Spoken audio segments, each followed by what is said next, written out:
Dominic Caruso, a man whose name was a whisper of fear in the darkest corners of the world, stood frozen.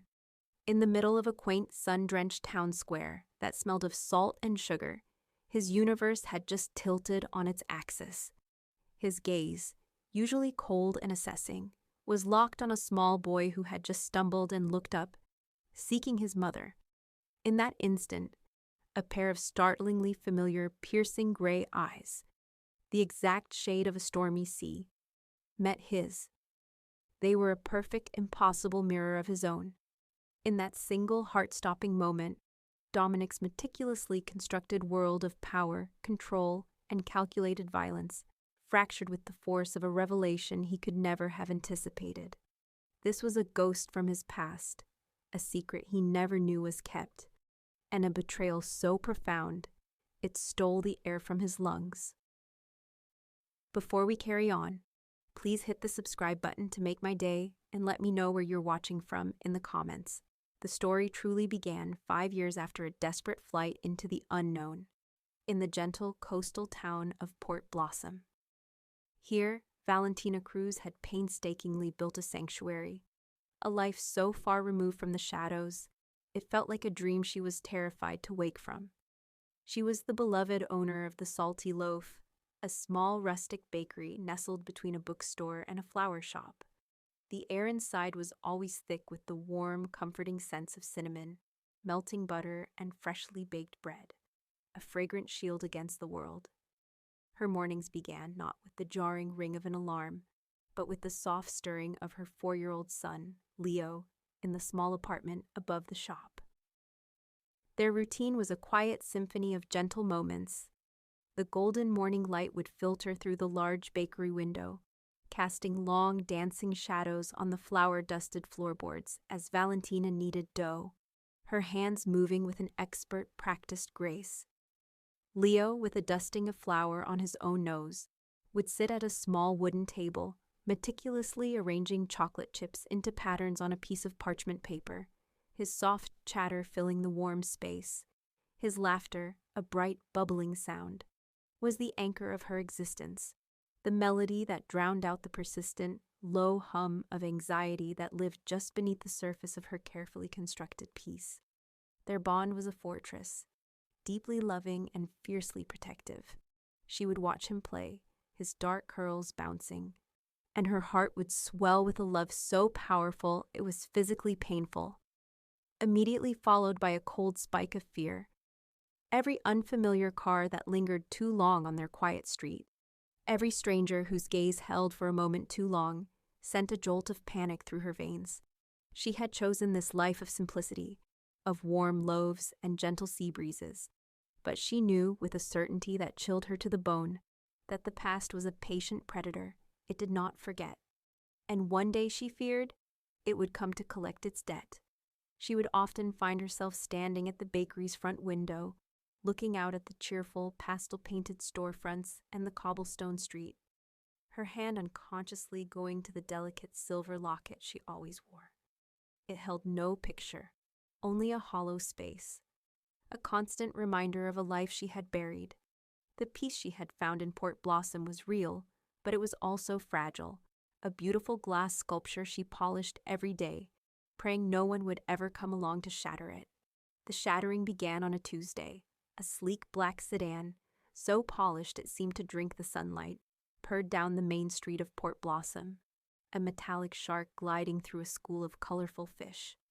The car was a stark, alien presence against the town's gentle, weathered charm. Inside, Dominic Caruso stared out the tinted window, his expression a mask of impatient disdain. Beside him, his consigliere, Marco, a man whose quiet demeanor belied a ruthless efficiency, reviewed a portfolio on a tablet. They were in this backwater town on what Dominic considered legitimate business, a strategic and final move to acquire a local shipping company. It was a key piece in expanding the clean side of his vast empire, a way to launder not just money, but his very reputation in the corporate world.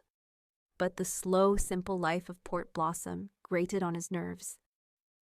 The people ambled, they smiled at strangers, They operated on a timeline dictated by tides and pleasantries, not by the unforgiving tick of $1 million clock. Dominic was a man of the city, of sharp angles, hard concrete, and absolute power that bent the world to his will. Here, the world seemed stubbornly, irritatingly unbendable. His tailored suit, a severe cut of dark charcoal wool that probably cost more than the entire inventory of the shop they were passing, felt like armor, doing little to hide the dangerous aura that clung to him like a second skin. He was a predator forced to walk among sheep, and his patience was wearing thin. "How much longer, Marco?" he bit out, his voice a low rumble that vibrated with controlled power. "The meeting was supposed to be 10 minutes ago." "The owner is on his way, Dominic," Marco replied, not looking up from his tablet.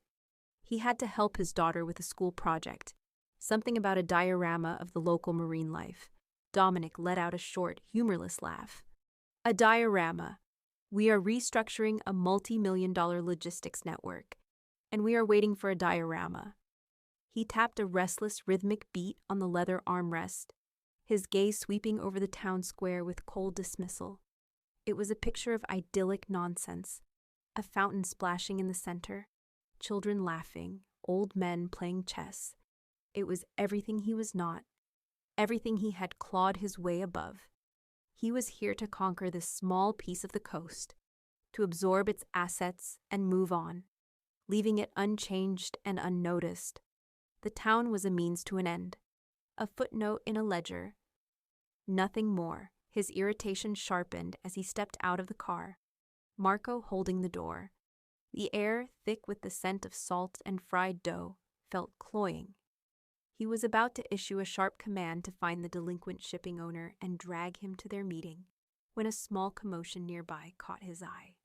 A little boy, no older than 4, chasing a bright red ball, had tripped over the uneven cobblestones and gone down with a surprised cry. For a reason he could not name, an uncharacteristic, instinctual flicker of concern crossed Dominic's hardened features. It was a bizarre, alien impulse, a protective urge that was utterly foreign to him. He found himself taking a half-step toward the child, his hand slightly outstretched, before he caught himself. Just as the boy's cry escalated into a proper wail, a figure flew out of the bakery he had just been sneering at. A woman, her apron dusted with flour, her dark hair escaping a loose bun, rushed into the scene, her face a mask of pure maternal panic. "Leo, oh my baby, are you okay?" Her voice was like a ghost whisper in his ear, a melody he hadn't heard in 5 years, but had never truly forgotten. He froze, the world narrowing to the space between them. Valentina. She knelt, gathering the crying boy into her arms, murmuring soft comforts against his hair, and then, as if feeling the weight of his stare, she looked up. Their eyes locked across the 20 feet of sun-drenched cobblestone that might as well have been a chasm. The narrative of the world stopped. For Valentina, it was a tidal wave of pure, unadulterated terror. The air was stolen from her lungs, the vibrant colors of the square bleeding into a gray wash of dread. The past had not just found her. It was standing before her, clad in an expensive suit and radiating a power that could crush her and everything she held dear. Her world shrank to a single terrifying point of danger, Dominic Caruso. For Dominic, the moment was a physical jolt, a punch of disbelief that staggered him. Valentina, here, in this forgotten town. The woman who had vanished from his life without a word. The only person who had ever broken through his defenses, only to shatter his trust completely. The disbelief was a flash flood, quickly consumed by a cold, simmering fury that began to burn in his chest. The betrayal, which had cooled to a dull ache over the years, was suddenly fresh and raw, a gaping wound. He took a step forward, his eyes never leaving hers, drinking in the terror on her face with a grim satisfaction. And then his gaze dropped. He looked from her face to the small, dark-haired boy she was clutching so protectively. The boy, his tears subsiding, turned his head and looked up at the tall, dark man who was staring so intently. And Dominic's world ended. The boy had his eyes. Not just the color, the startling, stormy gray that was a signature of the Caruso line, but the shape, the intensity, the small, distinct fleck of gold in the left iris that he saw in the mirror every single morning. The recognition was absolute, a devastating, undeniable truth that hit him with the force of a physical blow. A son. She had hidden his son from him. The fury became something else, something hotter, more possessive. A primal rage mixed with a magnetic pull so powerful it nearly brought him to his knees. He moved then, his long legs closing the distance between them in 3 short strides.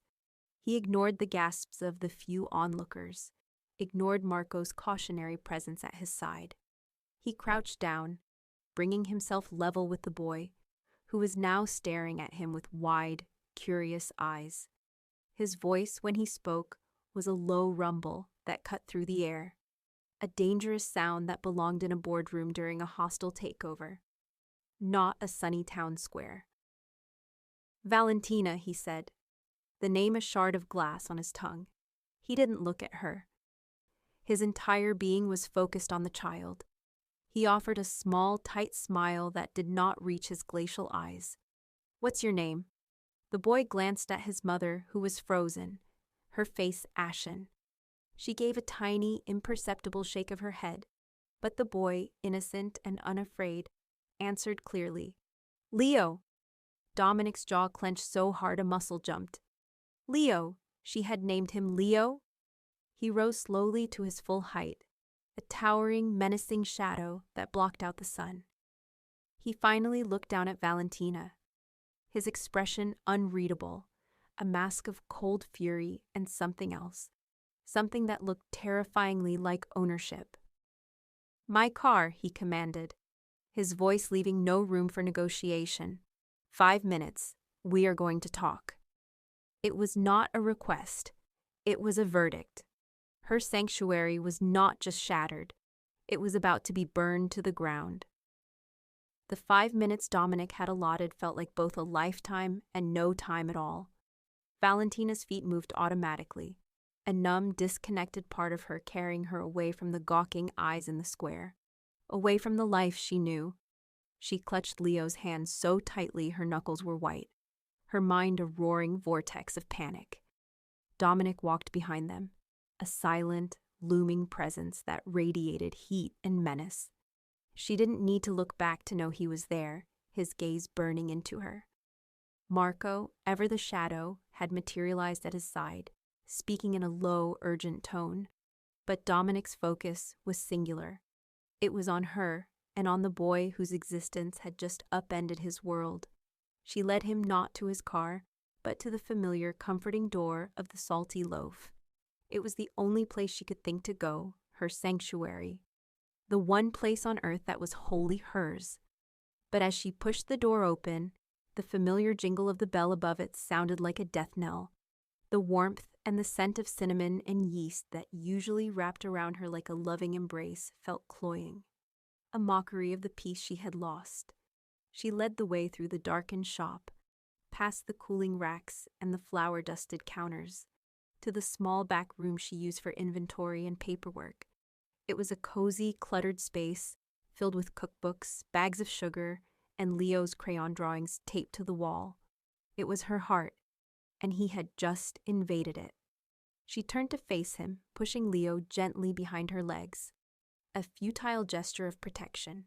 The room, which had always felt spacious enough for her and her son, suddenly shrank, suffocated by his presence. He didn't speak at first. He simply moved, circling her like a shark, his expensive leather shoes making no sound on the worn wooden floor. His eyes took in every detail, the worn armchair in the corner, the half-finished cup of tea on her desk, the colorful, childish drawings on the wall. His gaze lingered on one of Leo's drawings, a wobbly depiction of a woman and a small boy holding hands under a bright yellow sun. A muscle in his jaw tightened. 5 years, Valentina, he finally said. his voice a low, dangerous whisper that was more terrifying than any shout. He stopped directly in front of her, forcing her to crane her neck to meet his gaze. 5 years of silence. You vanished. No note, no call. You just disappeared from my life as if you were never there. Her own voice, when she found it, was a trembling thread. I had to. You had to. He let out a short, incredulous laugh that held no humor. You were the one person I trusted. The one person I let in. And you ran from me like I was a monster. You are, she breathed, the words escaping before she could stop them. The truth of it, the reason for everything, hung in the air between them. His eyes turned to ice. And what does that make you? A liar? A thief? His gaze dropped to Leo, who was peeking out from behind her, his gray eyes wide with a mixture of fear and curiosity. Dominic's expression softened for a fraction of a second, a flicker of something raw and wounded, before the glacial fury returned. He crouched down, ignoring her, his attention fixed entirely on the boy. Leo, he said, his voice still low but stripped of its menace, replaced by a strange, rough tenderness. That's a strong name. Do you know who you were named after? Leo shook his head, clutching his mother's leg tighter.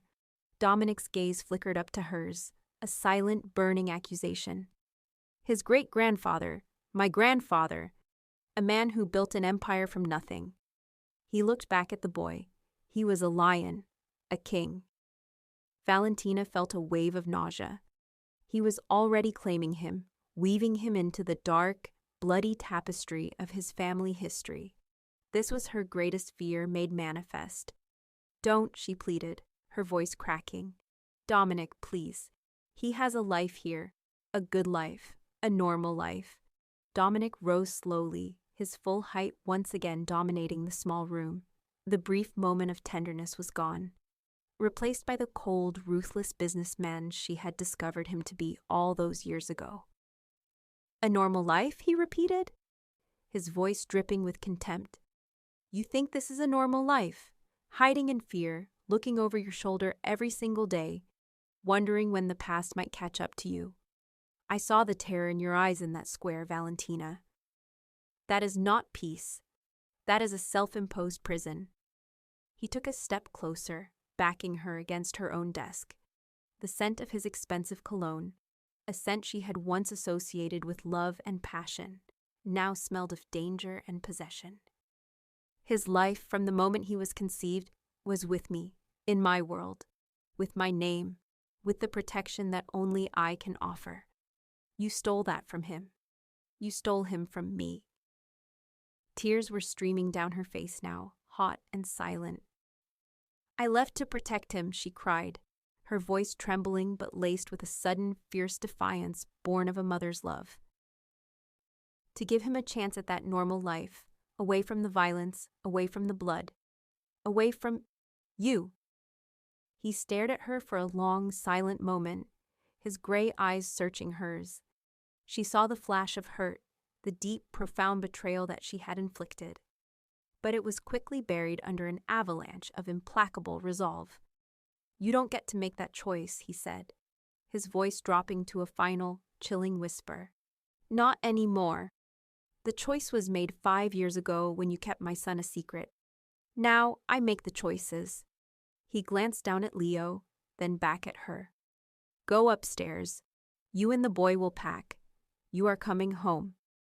The next morning dawned gray and cheerless, the usual golden light of Port Blossom obscured by a thick blanket of coastal fog. It was a fitting backdrop for the death of a life. A black SUV, as sleek and predatory as the one from the day before, sat idling outside the bakery, a silent, ominous promise of the journey to come. Its windows were tinted so dark they looked like voids, swallowing the light. Valentina had not slept. She had spent the night holding a sleeping Leo in her arms, memorizing the feel of his small body curled against hers, the scent of his hair, the soft puff of his breath against her cheek. She had packed a single bag for them, a small duffel filled with a few changes of clothes, Leo's favorite worn teddy bear, and a book of fairy tales. It was a pathetic, silent act of resistance, a declaration that this was temporary, that she would not, could not, accept this as her new reality. The time came too quickly. Two men, dressed in the same dark, tailored suits as Marco, appeared at her apartment door. They didn't knock. They simply opened it, their faces impassive, their presence an overwhelming violation of her private space. They were there to escort her.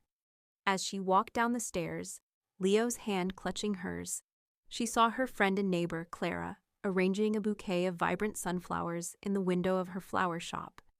Clara's face, usually so bright and cheerful, was etched with concern. She had heard the commotion the day before, had seen the dark car and the terrifying man. She met Valentina on the sidewalk, her hands smelling of lavender and damp earth. "Val, what's going on?" Clara asked, her voice a worried whisper. "Who are these men? Is everything okay?" Valentina fought to keep her voice steady, to give nothing away. How could she explain? How could she tell her friend that her quiet, simple life had been a lie, and the monster from her past had come to claim her?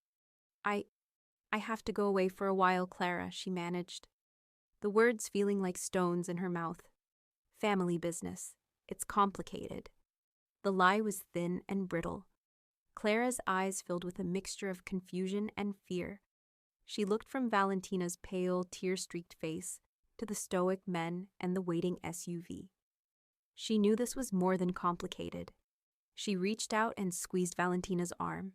"You'll call me," Valentina could only nod, a fresh wave of tears blurring her vision. She hugged her friend fiercely, breathing in the familiar, comforting scent of flowers one last time. It was the scent of her lost life. The journey was a descent into shadow.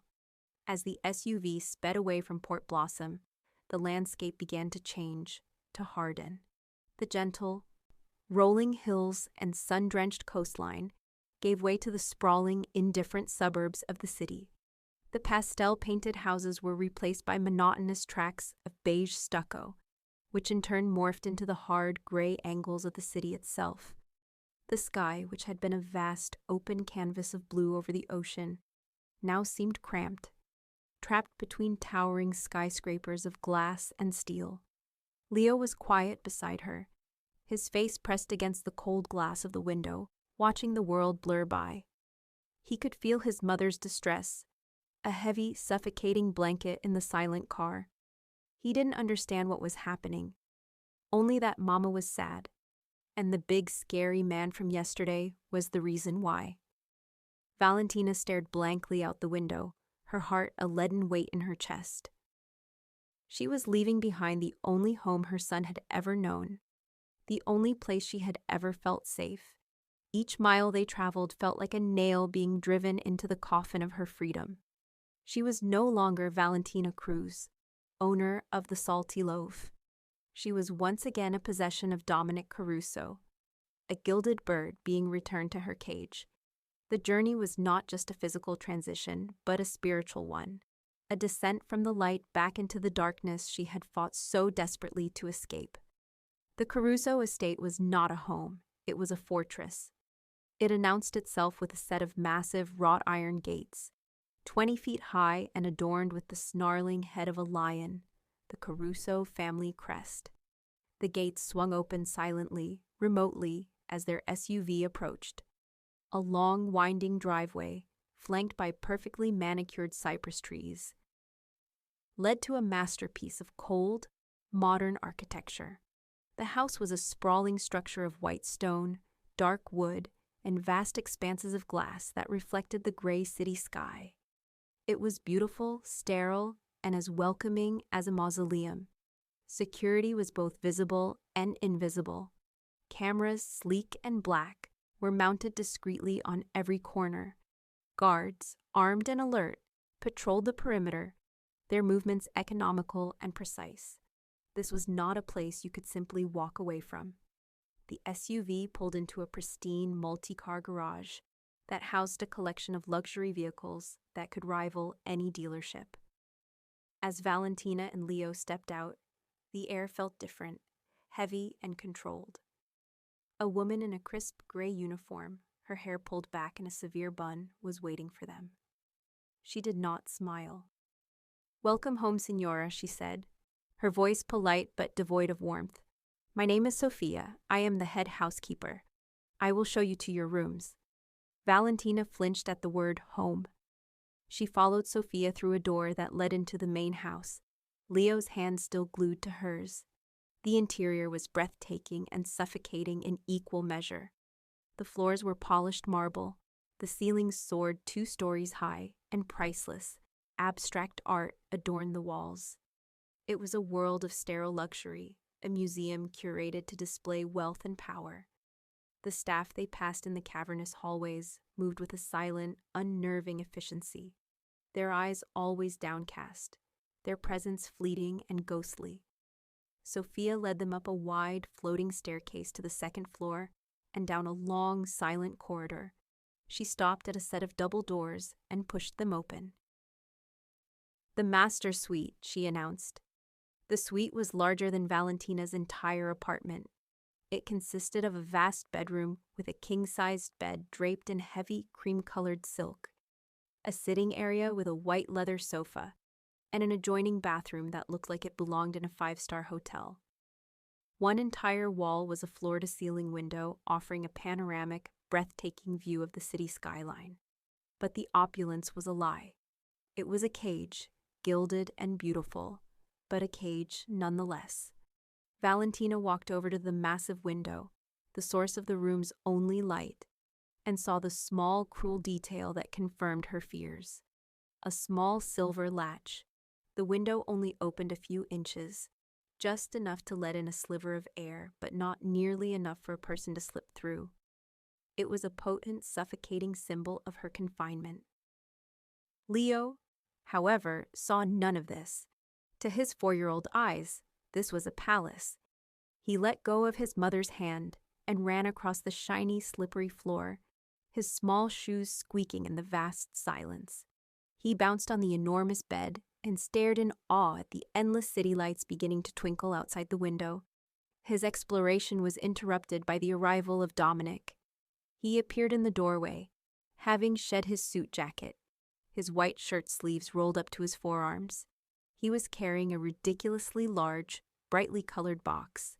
He set it down on the floor and looked at Leo, his expression a complex mixture of pride, anger, and a profound, aching loss for the years he had missed.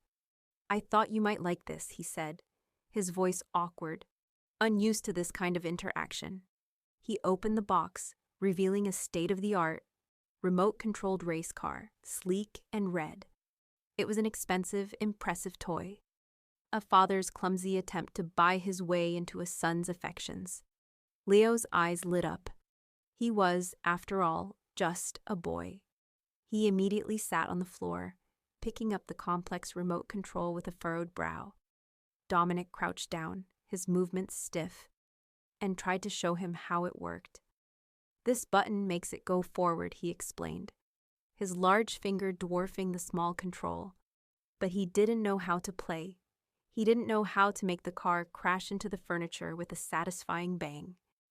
He didn't know how to make the vrooming noises or get down on his hands and knees to see the world from a 4-year-old's perspective. He was a king in his castle, a master of his universe. But in this moment, on the floor of this lavish prison with the son he had just discovered, he was utterly, hopelessly lost. He watched Leo struggle with the controls, a storm of emotions warring in his gray eyes, and Valentina, watching from the window, felt a pang of something that was dangerously close to pity. Her hope was extinguished, replaced by a suffocating despair. But seeing this powerful, ruthless man so completely out of his depth with his own child was a crack in his armor, a hint of the flawed, human man beneath the monster. The days that followed bled into one another, each marked by a tense, watchful silence. The vast, opulent mansion, which had at first felt like a prison, began to feel more like a gilded purgatory. The hostility that had crackled in the air during their first hours there had not vanished, but it had cooled into an uneasy, watchful truce. The silence was no longer just angry. It was filled with unspoken questions, with hesitant observations and the heavy weight of 5 years of lost time. Valentina found herself observing Dominic, her fears slowly being complicated by a host of other, more confusing emotions. He was still the cold, ruthless man who had ripped her from her life, but he was also a father, fumbling his way through the foreign landscape of parenthood. Dominic, for his part, began to make concerted, if awkward, efforts to forge a relationship with Leo. He started to schedule his days around the boy, a seismic shift in his rigidly controlled routine. He would disappear into his study for hours, taking calls where his voice would drop to that familiar, dangerous baritone. But he would emerge for lunch, his eyes immediately seeking out the small boy who was now a permanent fixture in his life. One afternoon, he found Leo in the grand living room, listlessly pushing a small wooden car across the vast marble floor. An army of expensive, remote-controlled toys sat untouched in a corner. Dominic watched him for a moment, a flicker of frustration crossing his features. He didn't understand why the boy preferred a simple block of wood to the sophisticated electronics he had provided. "Leo," he said, his voice startlingly loud in the quiet room. "Come with me. I want to show you something." He held out his hand. Leo looked from the outstretched hand to his mother, who was sitting on a silk sofa, pretending to read a book, her entire being attuned to this fragile interaction. She gave a small, almost imperceptible nod. Leo hesitantly placed his small hand in Dominic's. Valentina's breath caught. The contrast was jarring, Leo's small, warm fingers disappearing inside Dominic's large, calloused hand. A hand that had signed death warrants and built an empire. Dominic led him not to a playroom, but down to the cavernous garage. The air here was cool and smelled of oil, leather, and money. A collection of vintage sports cars, each one a priceless work of art, sat gleaming under the recessed lighting. They were cold, hard machines of metal and power, a perfect reflection of the man who owned them. "This," Dominic said, running a hand over the blood-red fender of a 1960s Ferrari, "is a masterpiece of engineering. The engine has 12 cylinders. It can go from 0 to 60 miles per hour in less than 6 seconds.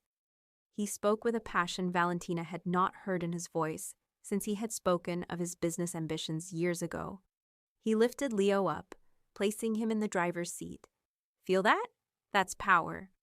Leo, however, was not interested in the engine or the speed. He ran his small hand over the smooth, cool leather of the steering wheel. "It's red," he said, his voice filled with simple awe. "Like my ball." Dominic's expression faltered. He had tried to connect with the boy on his own terms, through the language of power and mechanics, but the boy's world was one of primary colors and simple joys. A breakthrough of sorts, however, came unexpectedly. As they walked past a large corkboard on the garage wall, a board usually covered in maintenance schedules and performance charts, Leo pointed to a faded black-and-white photograph pinned in the corner. It was a picture of a stern, unsmiling man with the same stormy gray eyes as Dominic and Leo. It was Dominic's father, Antonio Caruso, the man who had forged their dark legacy. "Who's that?" Leo asked, his head tilted. "That's my father," Dominic answered, his voice suddenly rough. "Your grandfather." Leo looked at the picture for a long moment, his brow furrowed in thought. Why is he sad? The question, so simple and innocent, seemed to land a physical blow on Dominic. He stared at the photograph of the man he had both feared and revered, a man who had shown him affection only in the form of brutal lessons about strength and survival. Valentina, who had followed them and was standing in the doorway, saw a flicker of a long buried pain in Dominic's eyes. He was silent for so long she thought he wouldn't answer. "He had a hard life," Dominic said finally, his voice low and gravelly, the words seeming to be pulled from a deep, dark well inside him. He looked down at his son, his expression unreadable. He had to make difficult choices. In that moment, Valentina saw not the monster, but a link in a chain of broken, powerful men. a son who had inherited a legacy of sorrow. Her perception of him began to shift, the black and white monster of her fears gaining shades of gray, becoming a more complex, tragic figure. Restless and confined, Valentina began to explore the mansion. It was a way to reclaim a small measure of control, to map the boundaries of her new prison. She learned the rhythms of the house, the silent comings and goings of the staff, the way the light moved across the marble floors throughout the day. She started talking to some of the staff, like the elderly housekeeper Sophia, a woman who had been with the Caruso family for over 40 years. Sophia was reserved, her loyalty to Dominic absolute, but in her soft, accented voice, Valentina gathered small details about the man Dominic was now. She learned he hadn't brought a woman to the estate in the 5 years since she had left. She learned he worked relentlessly, often sleeping in his study.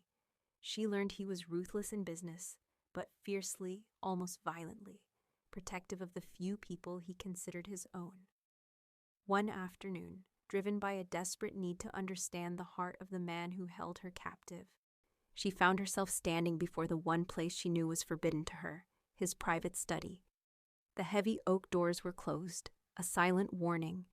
In the life they'd had before, this room had been his sanctuary, the one place she was not welcome.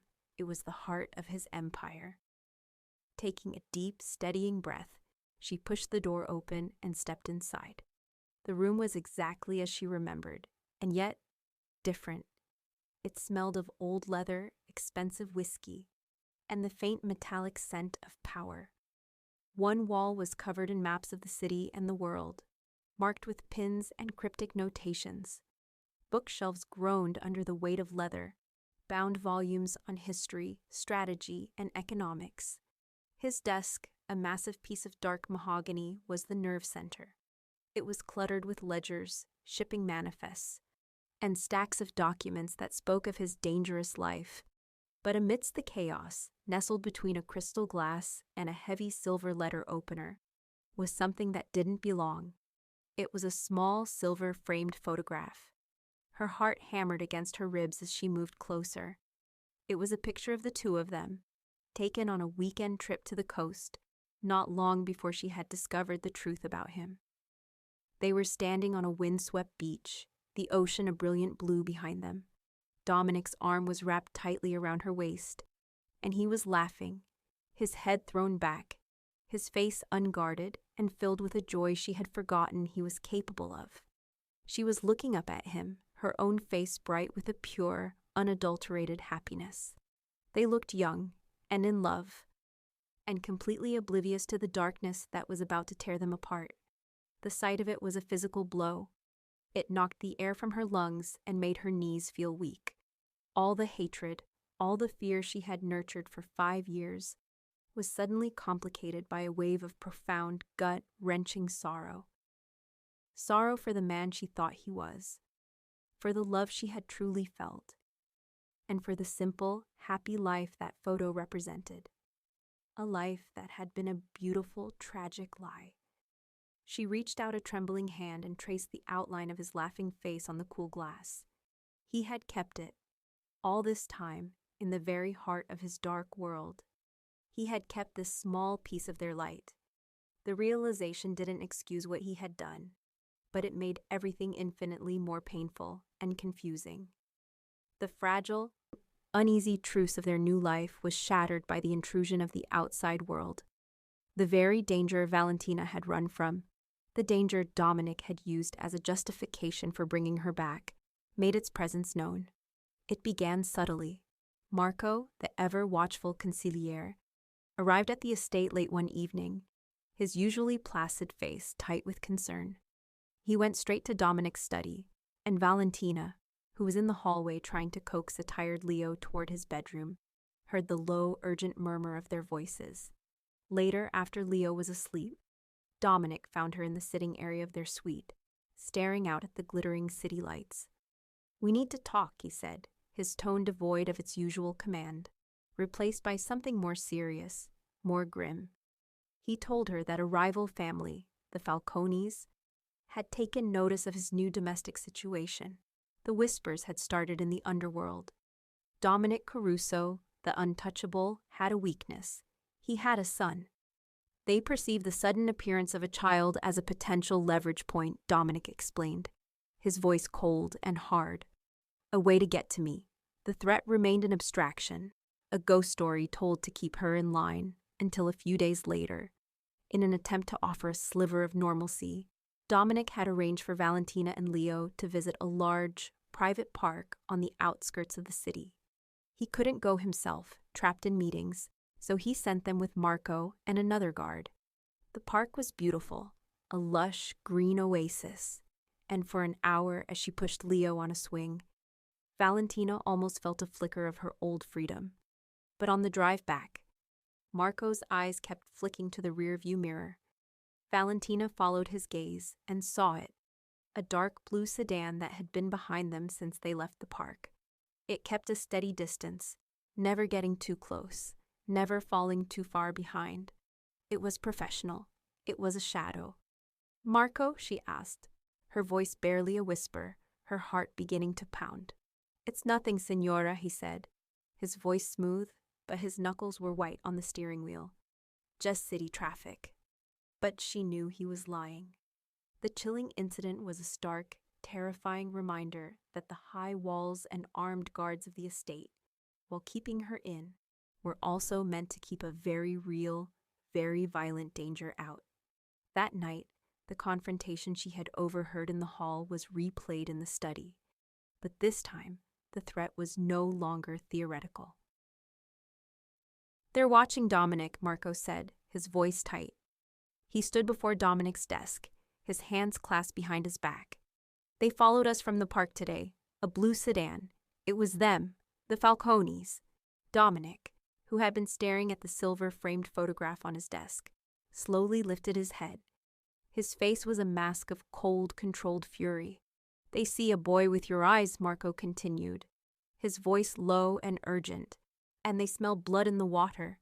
Bringing them here, making them visible, it has made you vulnerable." Dominic rose from his chair, a predator uncoiling. He walked to the armored window and stared out at the city, his city. For a long moment, he was silent.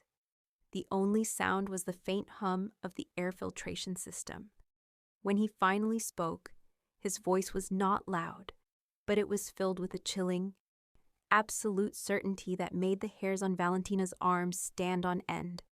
She was standing in the shadows of the hallway again, an unwilling eavesdropper to the strategies of kings. "Then they will learn," Dominic said, his eyes turning to chips of ice as he watched the distant headlights move like rivers of light through his domain. "They will learn what happens when you threaten what is mine." His possessiveness, once a tool of control over her, was now a shield. A terrifying, deadly shield, focused squarely on their son. And in that moment, Valentina understood that Dominic's protection was not a promise. It was a declaration of war. The threat of the Falcones hung in the air of the estate for days, a toxic, invisible vapor that seeped under the doors and poisoned the gilded silence. Valentina felt it in the increased number of guards patrolling the grounds, in the grim set of Marco's jaws, and in the new, dangerous stillness she saw in Dominic, when he thought no one was watching. He was a predator who had scented a rival pack near his den, and his entire being had sharpened into a state of lethal readiness. Yet, in a move that completely blindsided her, he chose not to retreat further into his fortress of paranoia. Instead, he made a grand, almost reckless gesture of normalcy. One evening, he appeared at the door of the suite, not in one of his severe suits, but in dark jeans and a soft gray cashmere sweater that softened his formidable frame. "Get Leo ready," he said, his tone softer than she was used to. "We're going out." Panic, cold and immediate, seized her. "Out? Out where?" "Dominic, you said it wasn't safe." "It will be safe," he stated, his voice leaving no room for argument. "I'm making it safe. It's a private visit, just the three of us." An hour later, they were standing in the cavernous, silent lobby of the city's grand aquarium. It was long after closing time. the usual crowds of laughing children and tourists replaced by an echoing quiet. The only light came from the massive glowing tanks, casting a deep, ethereal blue glow over everything. It felt like they had stepped into another world, a silent, submerged kingdom. Leo gasped, his small hand tightening in Valentina's, his eyes wide with wonder as a massive sea turtle drifted lazily past the glass in front of them. For a few hours, under the deep blue lights, surrounded by the silent, hypnotic dance of sharks and rays and schools of shimmering, silver fish, the crushing tension between them receded. The weight of the past and the fear of the future seemed to dissolve in the tranquil, blue-lit darkness. They were not a mafia boss and his captive. They were just a man, a woman, and a child, mesmerized by the beauty of the deep. They almost felt like a normal family. Dominic, to Valentina's astonishment, seemed to shed his armor plate by plate. He lifted Leo onto his shoulders so he could get a better view of the shark tank, his usual stern expression replaced by one of patient engagement. He pointed out the different species, his voice a low, fascinated murmur. "See that one? The one with the flat head? That's a hammerhead. They are hunters, powerful, respected." He was teaching, but he was also sharing a piece of himself, his admiration for power and predatory grace. Leo, awestruck, pointed a small finger at the glass. "He has big teeth." Dominic's lips curved into something Valentina had not seen in 5 years. A genuine, unguarded smile. It was not the smirk of a conqueror or the tight, controlled smile of a businessman. It was the pure, unforced smile of a father delighting in his son's joy. The sight of it was a physical blow to Valentina's heart, a sharp, sweet ache that was both beautiful and tragic. This was the man she had fallen in love with, the man she had seen glimpses of before the darkness had consumed him. In this moment, watching him interact with their son, she felt a dangerous, treacherous wave of warmth spread through her chest. It was the ghost of a love she thought was long dead, and its sudden reappearance terrified her more than his anger ever could. She watched them, a man and his son silhouetted against the deep, mysterious blue of the ocean world, and her heart broke for the beauty and the impossibility of the moment. This was a perfect, fragile snow globe, and she knew with a sickening certainty that the slightest tremor would shatter it to pieces. The shattering came the moment they stepped outside. The illusion of their peaceful blue world was violently ripped away as they exited the aquarium's heavy glass doors and stepped back into the harsh electric glare of the city night. The air, which had been still and cool inside, was now thick with the smell of exhaust fumes and the distant wail of a siren. The chaos of the world was waiting for them. It happened with breathtaking speed. A black car, a nondescript sedan with tinted windows, screeched to a halt at the curb just as Dominic's own armored town car pulled up. The scene erupted. The terrifyingly distinct sound of gunfire, a series of sharp, brutal cracks, split the night air. It was not a warning. It was a direct, brutal, and professional assault. Valentina screamed, her body reacting before her mind could process the horror. She instinctively threw herself over Leo, who was standing frozen on the sidewalk, his small face a mask of confusion. But Dominic was faster. His reaction was not one of fear. It was one of pure, primal, instantaneous action. The transformation was terrifying. The smiling father from the aquarium vanished, replaced by a creature of lethal focus and terrifying efficiency. "Down!" he roared, his voice a weapon in itself. He shoved Valentina and Leo with a force that sent them stumbling behind the solid mass of their own armored car. He didn't cower or seek cover for himself.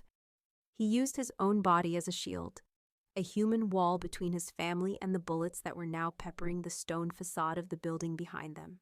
Glass from a nearby street lamp exploded, showering the sidewalk in glittering shards. "Marco!" Dominic bellowed. And from the driver's side of their car, the consigliere was already returning fire, his movements calm and lethally precise. Another of Dominic's men, who had been standing discreetly across the street, materialized from the shadows, his own weapon drawn, providing covering fire from another angle. The man Valentina had feared for his violence, the man whose dark world she had prayed her son would never have to witness, was now a terrifyingly efficient force of nature, unleashed in their defense. He moved with a brutal grace, pushing Valentina toward the open rear door of their car, while simultaneously drawing a sleek black handgun from the small of his back. "Get them out of here, now!" he yelled to Marco, his voice cutting through the cacophony of gunfire and shouting. He bundled Valentina and a now sobbing Leo into the back seat, his hands firm and sure on their bodies. He pushed their heads down, shielding them from the terrifying scene unfolding just feet away. Then his voice dropped, a low, urgent command meant only for her, a command that somehow cut through her panic. "Keep his head down, Valentina, do not let him see this." He slammed the heavy, reinforced door shut, encasing them in a cocoon of sudden, muffled silence. Through the bulletproof glass, she saw him turn back toward the fight, his face a mask of cold, murderous rage, his stance wide and solid as he raised his weapon and fired. The man who had fumbled to explain a toy car to his son was now a warrior king defending his territory, and the sight was both horrifying and breathtaking. The car lurched forward with a squeal of tires, throwing her back against the plush leather seat, and the terrifying tableau of flashing muzzles and shattering glass was gone, leaving only the echo of gunfire and the scent of cordite in its wake. The race back to the estate was a blur of screaming tires and adrenaline. The city lights, which had seemed so beautiful and promising from the windows of the master suite, now felt menacing, each headlight a potential threat, every shadow a hiding place for an enemy. Leo was crying, not loudly, but with deep, shuddering sobs of pure terror, his small body trembling uncontrollably in her arms. He hadn't seen the guns, but he had felt the violence, had absorbed the raw, primal fear that had radiated from his parents. Valentina held him tight, whispering reassurances she didn't feel, her own body shaking with the aftershocks of the attack. The mansion, which had been her prison, now rose up before them like a sanctuary. The massive iron gates, which had once seemed to mock her with their permanence, now felt like the gates of heaven, a promise of safety in a world that had just tried to kill them. As they swept up the long driveway and the garage door closed behind them, sealing them inside, Valentina let out a breath she didn't realize she had been holding. The fortress had done its job. It had kept the monsters out. Back in the sterile opulence of the master suite, the adrenaline began to wear off, leaving them raw and trembling. Sophia, the housekeeper, appeared with a glass of water for Valentina and a warm, sweet milk for Leo, her face a mask of worried composure. She took the still sobbing boy into her arms, murmuring to him in soft, rapid Italian, and led him into his adjoining bedroom, leaving Valentina and Dominic alone in the vast, silent room. The shared trauma hung between them, a palpable, living thing. Valentina was forced to confront the absolute reality she had fled 5 years ago. The violence was not just a part of Dominic's life that he could compartmentalize or hide. It was his life. It was the air he breathed, the ground he walked on. And now it was her life, and Leo's, too. She looked at Dominic. He was standing by the window, his back to her, staring out at the city. His shoulders were rigid, his hands clenched into tight fists at his sides. He was a statue of contained rage. She saw a dark, wet patch staining the sleeve of his soft, gray sweater just below the shoulder. "You're hurt," she whispered, the words catching in her throat. He didn't turn. "It's nothing, a graze." "Let me see," she insisted, her feet moving toward him before she had made a conscious decision. He didn't protest as she reached him and gently took his arm. He flinched slightly as her fingers brushed the wound. It was a long, angry gash, bleeding sluggishly, a piece of shrapnel or shattered glass having torn through the fabric and into his skin. The sight of his blood, dark against the pale gray cashmere, made her stomach churn. Her hands were shaking uncontrollably as she led him to the vast white marble bathroom and made him sit on the edge of the tub. She found a first aid kit under the sink, her movements clumsy and jerky, as she dabbed at the wound with an antiseptic wipe. Cleaning away the blood, the full reality of what had just happened washed over her. He had stood in a hail of bullets for them. He had been willing to die for them. The man who had taken her from her home, who had stolen her freedom, had, without a second's hesitation, risked his life for her and her son. The silence was broken only by the sound of her own ragged breathing. Finally, as she carefully applied a bandage to his arm, the words she had been holding back spilled out, a broken, desperate whisper. "This," she said, her voice cracking, her eyes filling with hot, bitter tears. "This violence. This is why I ran from you." He caught her wrist, his grip firm but not painful, his fingers wrapping around her pulse point. He forced her to stop what she was doing, to meet his gaze. His gray eyes, usually so cold and controlled, were blazing with a terrifying, incandescent fire. It was the fire of the man who had stood on the sidewalk and faced down their attackers, a fire of pure, undiluted, protective rage.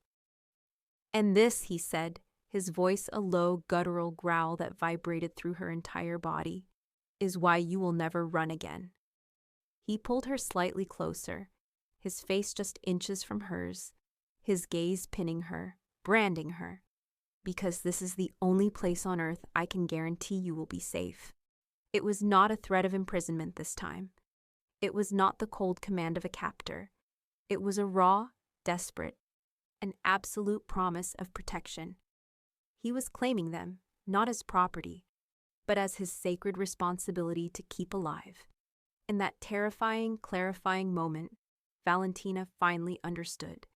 The gilded cage had become their only fortress, and Dominic was not just its warden, he was its guardian, and he would burn the entire world to the ground before he let anyone harm what was inside. Dominic did not wait. The attack had been a declaration of war, and he was a king who answered such declarations, not with diplomacy, but with annihilation. The hours that followed their return to the estate were a blur of quiet, lethal activity. The mansion, once a silent tomb, now hummed with the low frequency of impending retribution. Men in dark suits moved with grim purpose through the halls, their voices low and urgent as they spoke into encrypted phones. Valentina, having finally settled a deeply traumatized Leo into a fitful sleep, found herself unable to rest. The adrenaline had been replaced by a cold, vibrating dread, a fear not of what was outside the walls, but of the storm that was gathering within them. Drawn by an invisible thread of anxiety, she wandered the cavernous upper hallway, her bare feet silent on the cold marble. The doors to the study were closed, but a sliver of light escaped from underneath, along with the low, intense murmur of voices. It was Dominic and Marco. She crept closer, her heart hammering against her ribs, and pressed her ear to the heavy wood. She expected to hear the guttural plans of a mob boss, talk of hits and bloody revenge, the brute, vengeful force of a wounded animal. She braced herself for the monster she had always known him to be, but the voice she heard was not that of a thug. It was the voice of a grandmaster moving his pieces on a global chessboard. "Their shipping subsidiary in Panama," Dominic was saying, his tone as cold and sharp as breaking ice. "I want it crippled by morning. An anonymous tip to the DEA about a suspicious container, something credible, something that will tie them up in legal and logistical knots for months. I want their assets frozen before they even know they're under investigation." "I have a contact in the Panamanian fiscal's office," Marco's voice replied, calm and efficient. "It can be arranged. What about their political connections here? Councilman Roberts is on their payroll." "Roberts is a coward," Dominic countered, his voice laced with contempt. He's also a gambler with debts all over the city. We will buy his debt, all of it, and then we will own him. By the end of the week, he'll be feeding us every move the Falcones make before they even make it. I want their eyes and ears to become my own." Valentina leaned her head against the cool wood of the door, her mind reeling. This was not a plan for a street war. It was a corporate dissection, a systematic dismantling of an entire organization from the inside out. He was targeting their finances, their supply lines, their political cover, their internal loyalties. He spoke of exploiting a simmering rivalry between the two Falcone brothers, of feeding misinformation to their most trusted captains, of turning their entire empire into a house of cards, and then blowing it over with a single, calculated breath. He was not just planning a war, he was planning an extinction, an erasure, designed with the cold, brilliant precision of a surgeon to permanently remove the threat to his family. In that moment, listening to the quiet, deadly strategist at work, Valentina's understanding of him shifted seismically. He was not just a thug who had inherited a criminal enterprise. He was a king defending his realm, and the sheer, terrifying scope of his intelligence was more formidable than any army of soldiers. The power she had run from, she now realized, was the only power on earth that could create the sanctuary she so desperately craved for their son. Later that night, the house finally fell silent. The war council was over, the pieces set in motion. Valentina, exhausted but unable to sleep, found herself drawn back to the study. The door was ajar this time, and she pushed it open to find Dominic alone. He was not at his desk, not working. He was standing before the massive armored glass window, a tumbler of amber liquid in his hand, staring out at the glittering, sprawling tapestry of the city lights. His city, his kingdom. The weight of it all was visible in the rigid line of his shoulders, in the way his head was slightly bowed. The invincible commander who had faced down a hail of bullets was gone, replaced by a solitary man bearing the immense, crushing burden of his crown. The attack had been a violation, not just of his power, but of his home, of his family, and it had left a crack in his armor. She approached him quietly, her footsteps making no sound on the thick Persian rug. The fear that had been her constant companion for 5 years, the fear that had dictated her every move and thought in his presence, was gone. In its place was a quiet, somber, and profound understanding. He turned his head slightly as she came to stand beside him, his gray eyes reflecting the distant city lights. They were filled with a weariness she had never seen before. Words felt hollow, inadequate. What could she say? "Thank you for being a ruthless mastermind of destruction in our defense. I'm sorry my existence brought this war to your door." Instead of speaking, she did the one thing that felt true. She reached out and placed her hand on his arm, the one she had bandaged just hours before. Her fingers rested on the soft cashmere, just above the white gauze. It was a simple gesture of solidarity, a silent acknowledgement that his fight was now her fight, that their fates, for better or for worse, were irrevocably intertwined. It was not forgiveness, not yet. It was an admission that she was no longer running. He didn't pull away. He didn't speak. He simply stood there for a long moment, the warmth of her hand seeping through his sleeve. Then, slowly, he covered her hand with his own, his large, calloused fingers engulfing hers. It was not a gesture of possession, but of acceptance. A silent pact made in the quiet darkness, witnessed only by the sleeping city below. 3 days passed. The atmosphere in the house was one of quiet, coiled tension.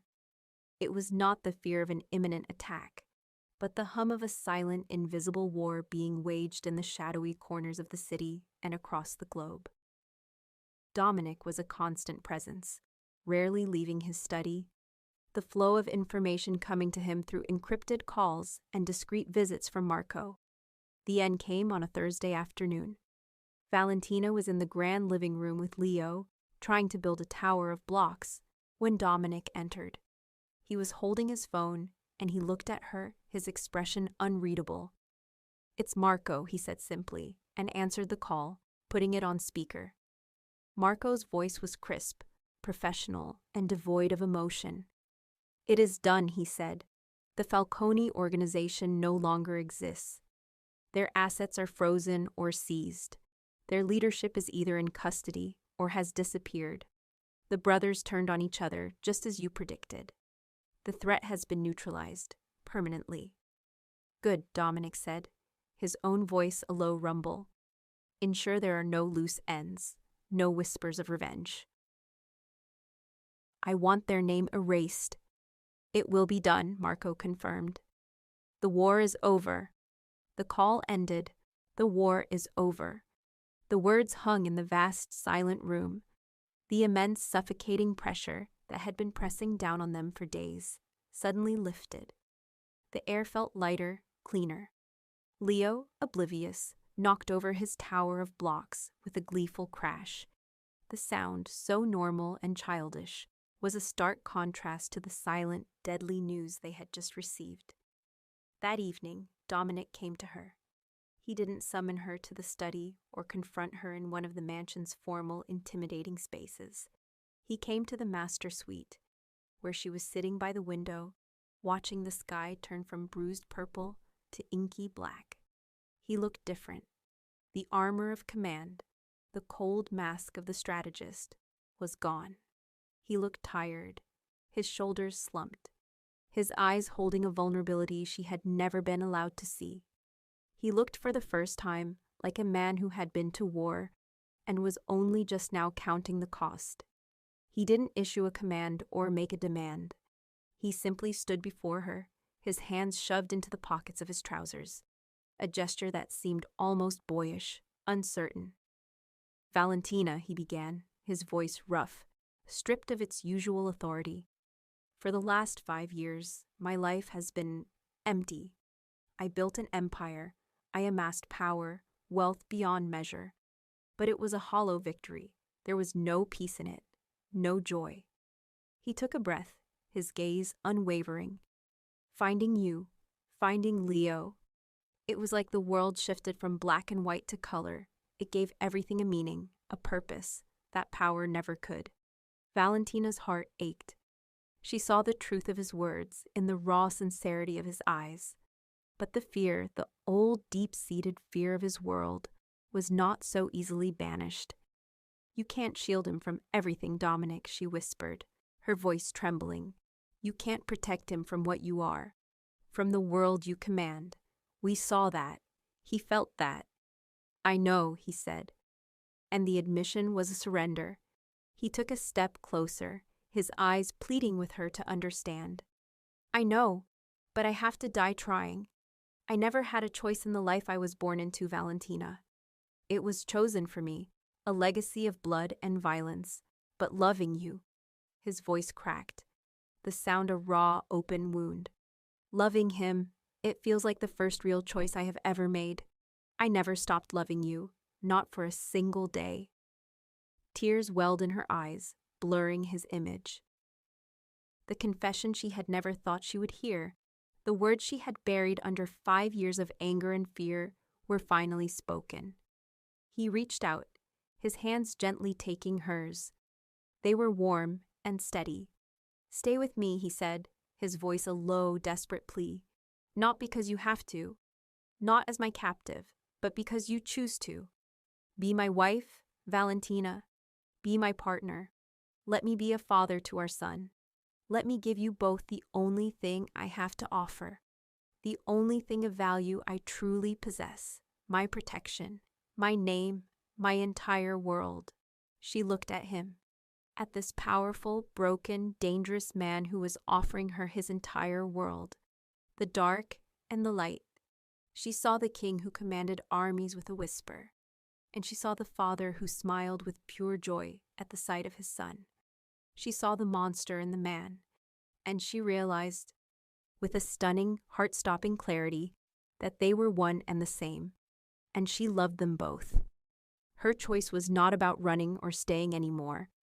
It was about accepting the complex, terrifying, beautiful reality of their life. And in the quiet of the room, with the city glittering like a carpet of fallen stars below them, she made her choice. She squeezed his hands, a silent answer that he felt in the depths of his soul. 6 months later, the Caruso estate was transformed. The sterile, museum-like silence had been replaced by the echoes of life, of family. A brightly colored plastic toy truck was parked haphazardly next to a priceless Ming Dynasty vase in the grand foyer, and no one dared to move it. A child's finger painting, a chaotic swirl of blue and green, was held by a magnet to the door of the massive, stainless steel refrigerator in the kitchen, and the sound of Leo's laughter, once a foreign, startling noise in these hallowed halls, was now a common and cherished melody. The mansion was no longer a fortress or a prison. It was a home. The scene was one of impossible peace. On a sun-drenched stone patio overlooking the sprawling emerald green gardens, Valentina sat in a comfortable wicker chair, a glass of lemonade sweating on the table beside her. She was visibly, beautifully pregnant, her body soft and round with their second child. A soft, contented smile played on her lips as she rested a hand on the gentle swell of her stomach, a gesture of profound peace and quiet acceptance.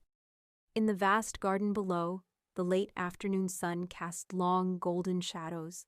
Dominic, dressed not in a suit but in a simple dark t-shirt and jeans, was laughing. It was a deep, genuine, and completely unguarded sound. He was teaching a 5-year-old Leo how to kick a soccer ball. The boy, his dark hair a wild mop of curls, squealed with delight as he ran, tumbled over the ball, and landed in a heap on the soft grass. Dominic scooped him up, tossing him into the air, and the boy's shrieks of joy were the purest music Valentina had ever heard. He was still Dominic Caruso, the feared and respected head of a global empire, a man whose name commanded obedience and inspired terror. The darkness of his world had not vanished. It was simply held at bay, beyond the high fortified walls of their sanctuary. But here, in this sun-drenched garden, he was not a king or a boss. He was a husband and a father, his entire world narrowed to the small, laughing boy in his arms and the woman watching them from the patio. Valentina watched them, her heart swelling with a love so fierce and powerful it almost hurt. This was not the simple, quiet life she had once dreamed of in her little bakery by the sea. It was a life forged in secrets and violence, a complex and often terrifying reality. It was a gilded cage, perhaps, but the door was now open, and she had chosen, with her eyes wide open, to stay inside. Because within that cage, she had found a love that was more real and more protective than anything she had ever known.